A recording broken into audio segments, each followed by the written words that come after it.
सैफ अली खान के ऊपर जब उनके घर के अंदर अटैक हुआ तब सभी लोगों ने सबसे पहले यही सवाल किया कि क्या बॉलीवुड के अंदर गैंगस्टर और माफियाज का डर फिर से आ गया है।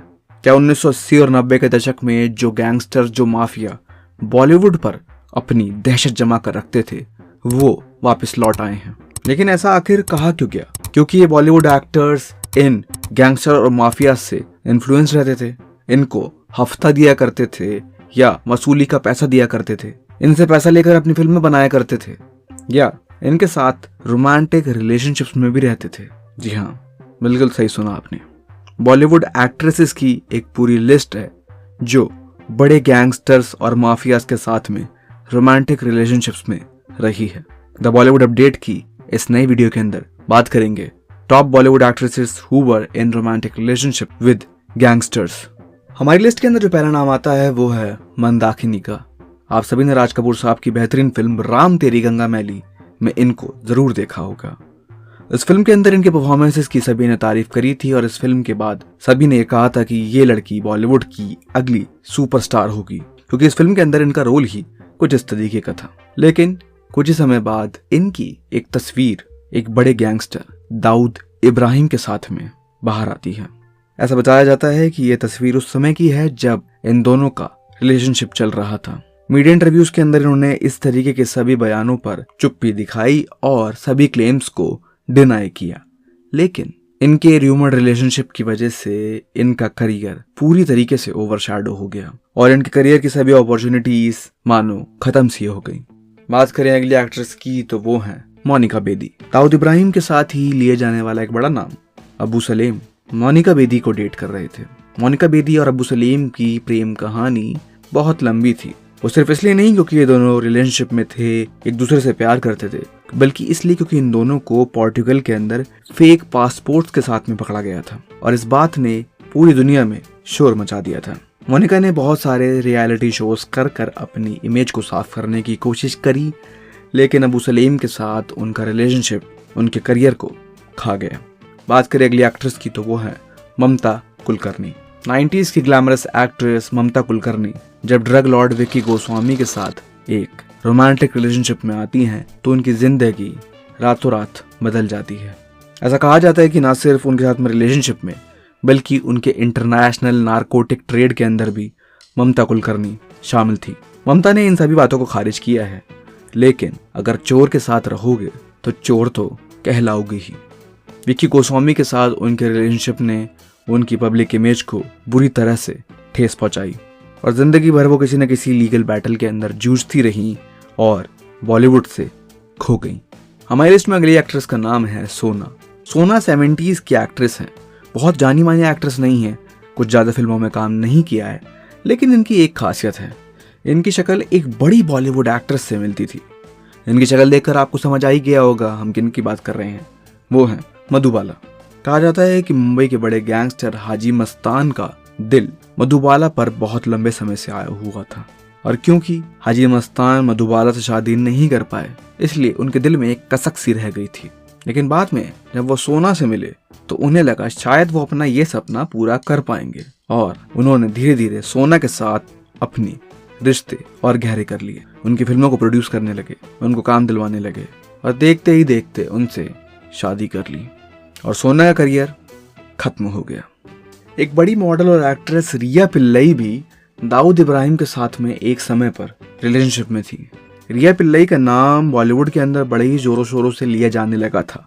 सबने कहा था कि ये मॉडल आगे चलकर एक बड़ी एक्ट्रेस बन सकती है, लेकिन जब सबको लगा इसके रिश्ते दाऊद के साथ हैं तो लोग उनके साथ काम करने से कतराने लगे और इन अफवाहों ने कभी उनका बॉलीवुड करियर बनने ही नहीं दिया। पाकिस्तान की एक और एक्ट्रेस थी अनीता अयूब। उनके भी दाऊद इब्राहिम के साथ में रिश्ते थे। ऐसा कहा जाता है कि क्योंकि एक पाकिस्तानी प्रोड्यूसर जावेद सिद्दीकी ने अनीता को फिल्म से कास्ट करने के लिए मना कर दिया था तो दाऊद इब्राहिम ने उसका कत्ल करवा दिया था। तो आप सोच सकते हैं कि इन गैंगस्टर और इन माफियाज की बॉलीवुड पर क्या पकड़ होगी। इन फिल्म एक्ट्रेसेस के साथ में इनके रिश्ते बनते कैसे होंगे, किस किस डायरेक्टर के ऊपर क्या क्या हुक्म चलाया जाता होगा, किस किस प्रोड्यूसर को क्या क्या धमकियां दी जाती होंगी, हम इन सब का अंदाजा भी नहीं लगा सकते। 80 और 90 के दशक में बॉलीवुड में एक से बढ़कर एक फिल्म गैंगस्टर और माफियाज के द्वारा ही प्रोड्यूस की जाती थी और इन फिल्मों का एक बड़ा प्रॉफिट शेयर इन माफियाज का होता था और ये गैंगस्टर और माफियाज अपने इशारों पर बॉलीवुड एक्टर्स को नचाते थे। इस बात का अगर यकीन नहीं होता तो संजय दत्त और छोटा शकील की ये रिकॉर्डिंग जरूर सुनिए। एक चीज दूंगा आपको, वो चिकना जो है करिश्मा को फोन करके बोलता है कि मेरे आदमी आके लेके चले जाएंगे बस। ये क्या होता है भाई? आप सोचिए भाई ज्यादा दिन नहीं है जी। और मैं करें जी बस ये दुआ करो लगे मैं जी। ज्यादा दिन नहीं है। अभी अगर ये आ जाता ना जी तो मैं समझता हूँ तुम लोगों के लिए खुशखबरी थी वो। बिल्कुल भाई, समझ में आया कि नहीं? जी हाँ बस गुड न्यूज ही थी। अगर वो उनसे मिलने आ जाता ना जी तो दूसरे तीसरे दिन मतलब खुद तो ट्रेक कर ही लेता हम लोग, जी समझे ना? जी भाई हाँ बाकी अल्लाह माली के छोड़ दो। जी भाई मैंने अभी इसको यही बोला अभी इसको मतलब जालिम की हवा गर्म रहती है जी, लेकिन कब निकलती पता नहीं चलता। सही बात है। समझे ना? जी भाई, हाँ इतनी परेशानी भाई, मैं क्या बोलूँ आपको। मैंने मेरे को पता है जी इसलिए मैं अभी जब थोड़ा लगाऊँ ना जी जवाब दूंगा इंशाल्लाह, बहुत जल्दी जवाब दे दूंगा। भाई उस दिन भाई से बात हुई थी, सेम चीज बोला उन्होंने।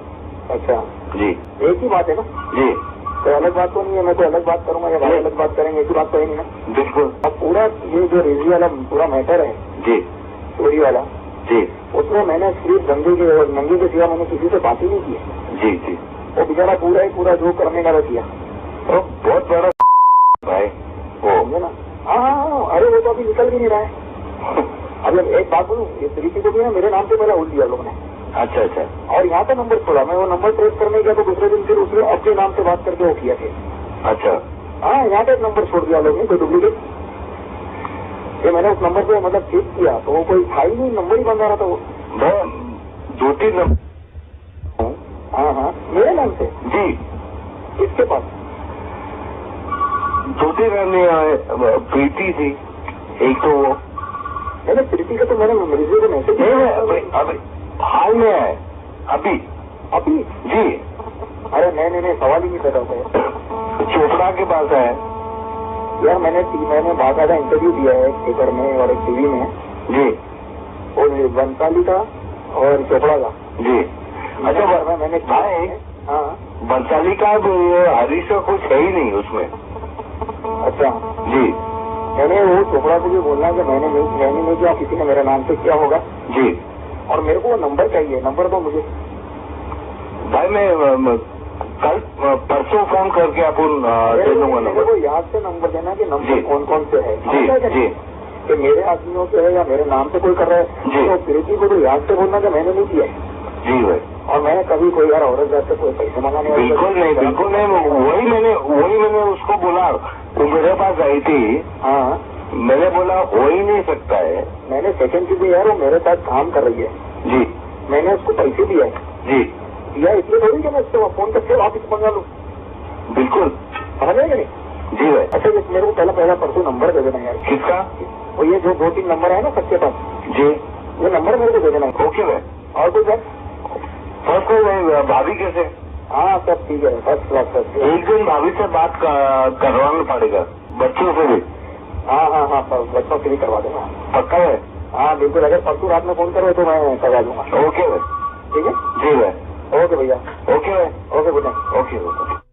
इसी तरीके की और वीडियोस के लिए चैनल को सब्सक्राइब जरूर कीजिएगा। जल्दी ही जुड़ते हैं द बॉलीवुड अपडेट की एक और नई पेशकश के साथ।